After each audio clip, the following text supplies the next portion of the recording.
You're smart. You're educated. You make good decisions in every other area of your life. So why do you keep making terrible financial decisions? Why do you buy things you don't need? Why do you hold losing investments too long? Why does money seem to slip through your fingers? The answer isn't intelligence. It's psychology. Your brain is wired to make irrational decisions with money. Evolution didn't prepare you for credit cards, stock markets, or instant gratification. And the financial industry knows exactly how to exploit your psychology. The first psychological trap: loss aversion. Losing $100 hurts twice as much as gaining $100 feels good. This is why you hold losing investments too long. Selling locks in the loss, and your brain can't handle it. Second trap: mental accounting. You treat money differently based on where it comes from. You'll splurge a tax refund, but save your salary. But money is money. Your brain creates arbitrary categories, and this leads to irrational spending. You're not managing. Third trap: the endowment effect. Once you own something, you overvalue it. You refuse to sell your car for market price because it's worth more to you. This is why you keep clutter. This is why you hold bad investments. Ownership changes your perception. Fourth trap: social comparison. You don't compare your finances to your own goals. You compare them to your neighbors, friends, and people on social media. Everyone seems richer, so you spend to keep up. But you're comparing your behind the scenes. Fifth trap: status spending. You buy things to signal success. A luxury car, a designer bag, a bigger house. These purchases are driven by a deep need for social approval. But here's the truth: most people don't care about your possessions. Sixth trap: the scarcity mindset. When you feel poor, even if you're not, your brain shifts into survival mode. You make short-term decisions. You avoid risk. You hoard cash. You miss opportunities. Scarcity narrows your... Seventh trap: present bias. Your brain values immediate rewards over future benefits. $100 now feels better than $120 next month. This is why you spend instead of save. This is why you ignore retirement. Your eighth trap: confirmation bias. You seek information that confirms your financial beliefs. You ignore warnings. You follow advice that feels good, not advice that's correct. If you believe the market will crash, you find evidence to support it. If you believe in a stock... Ninth trap: sunk cost fallacy. You've already invested time, money, or emotion, so you keep investing, even when it's failing. I've already put so much into this. That's the trap. The past is gone. Only the future matters. 10th trap: overconfidence. You believe you're better than average at investing.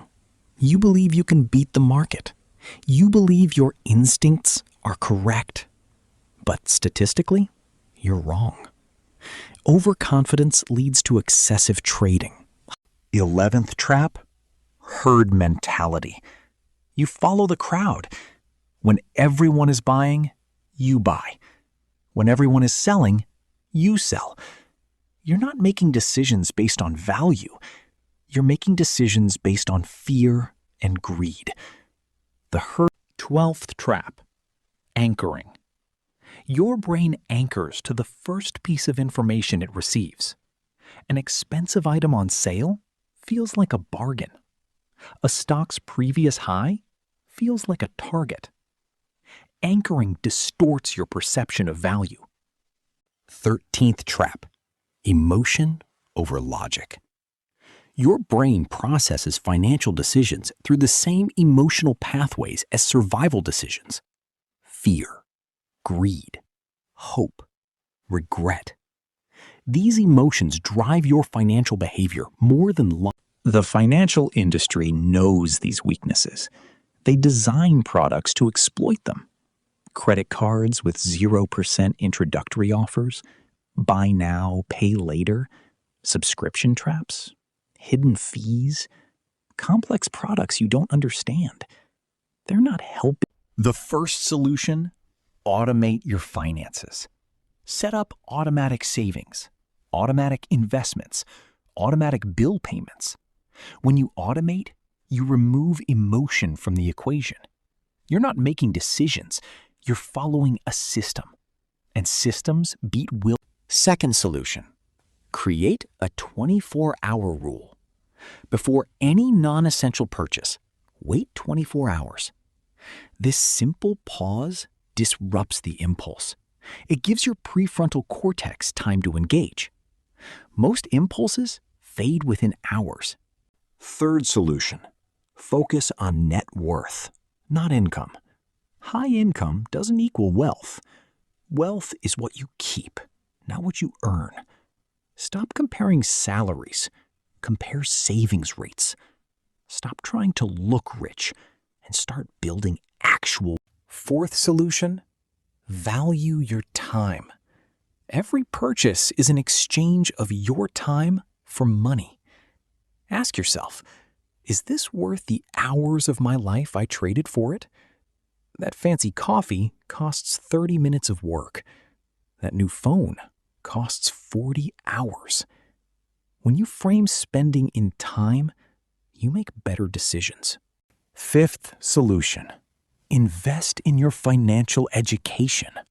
The best investment you can make is in your own knowledge. Read books, take courses, understand compound interest, diversification, and asset allocation. Financial literacy. Sixth solution: separate emotion from investing. Create an investment policy statement. Write down your goals, risk tolerance, and strategy. When the market crashes, you follow your plan, not your fear. When the market soars, you follow your plan, not your. Seventh solution: practice gratitude. Gratitude reduces the urge to spend.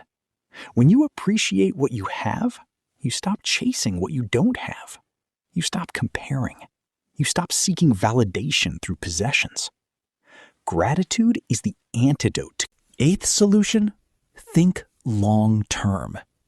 Your brain is wired for immediate gratification, but wealth is built over decades. Shift your focus to 10 years, 20 years, 30 years. Small, consistent investments compound into massive wealth. Ninth solution: surround yourself with financially healthy people. You absorb the habits of those around you. If your friends spend, you spend. If your friends save, you save. Choose your financial influences carefully. Join community. Wealthy people think differently. They think about cash flow, not status. They think about assets, not liabilities. They think about freedom, not stuff. They delay gratification. They invest in themselves. They understand that wealth is a mindset. You don't need to be a financial expert. You don't need to be a genius. You need to understand your own psychology. You need to recognize your emotional triggers. You need to build systems that protect you from yourself. Financial success is 20. Financial freedom is not about how much you earn. It's about how much you keep. It's about freeing your time. It's about reducing stress. It's about living life on your terms. The goal is not to be rich. It's to be free. You now know the psychological traps. You know why smart people make dumb decisions. You know the solutions. The only question left is, will you act? Knowledge without action is just entertainment. The real transformation. Your financial future is not determined by your past mistakes. It's determined by your decisions today. Every day is an opportunity to build wealth. Every day is an opportunity to break a bad habit. Every day is an opportunity to choose